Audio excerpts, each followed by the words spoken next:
Iginiit ng nagpakilalang survivor sa raid sa bahay ng mga Parohinog na iniba-iba umano ng mga pulis ang pwesto ng mga bangkay at naroon si Osamis City Police Chief Jovi Espinido.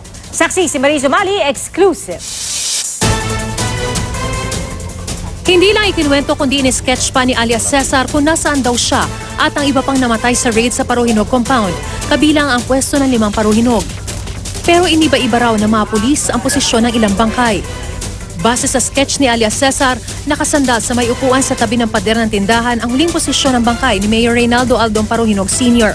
Pero nalipat daw ito sa pintuan sa labas ng tindahan. Si board member Octavio Parohinog naman, patay na raw ng huling niyang nakita sa paanan ni Mayor.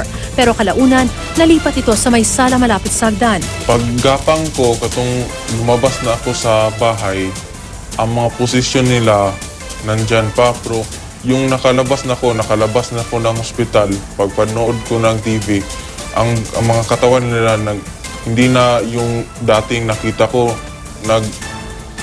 usog-usog na. So ang ibig mong sabihin, ginalaw, iniba? Oo, ginalaw. Iniba nila ang posisyon ng mga katawan. Nabosesan din daw niyang isa sa mga sumama sa operasyon, si Osamis Police Chief Jovi Espinido. Hindi ko nakita ang mukha ni Espinido, pero ang boses niya, kilala ko ang boses niya. Anong sabi niya? May inutusan siya ng isang pulis na tawagin yung isang pulis. At pagdating, sinabihan niya na okay na ba? Na-plaster na ba sa sulod? Nasa saktong pwesto na ba yung nasa loob? Ano ibig sabihin ng saktong pwesto na ba? Hindi ko alam. Pero ang naisip ko, yung planted na kasi nakita ko pinalantira na si Mayor eh. Sa bahagi na interview na una kong iniulat kahapon, binanggit na niyang may nilagay umanong baril sa kamay ni Mayor Parohinog. At 2 oras siyang nagpanggap na patay at nagpahid pa ng dugo ni Mayor Parohinog. Nagapangan pa raw niya ang mga bangkay nang lumabas siya kaya kabisado niya ang pwesto ng mga bangkay. Hanggang sa ospital sinundan daw siya ng isang pulis na nakita niya sa labas ng kwarto at naka-wheelchair nung una.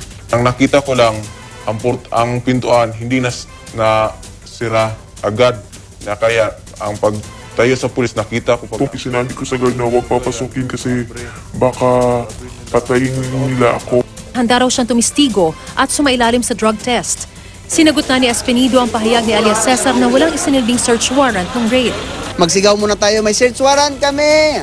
Mga nonsense yan ng mga kuan, hindi yun sa gano'n na proseso. Pero ayaw niyang sagutin ang iba pang akusasyon. Yun sa korte na, wala na. Ang sa atin lang ma-inform natin na we have search warrant, armed ng search warrant ang CID tsaka sa PNP dito sa Osamis na nag-implement yung araw na yon. Maging sa sulat kamay na mensahe ni Osamis Vice Mayor Nova Princess Parohinog na nakuha ng GMA News, iginiit niyang tinaniman lang daw sila ng mga armas at droga at ninakaw raw ang mga hard drive ng CCTV nila.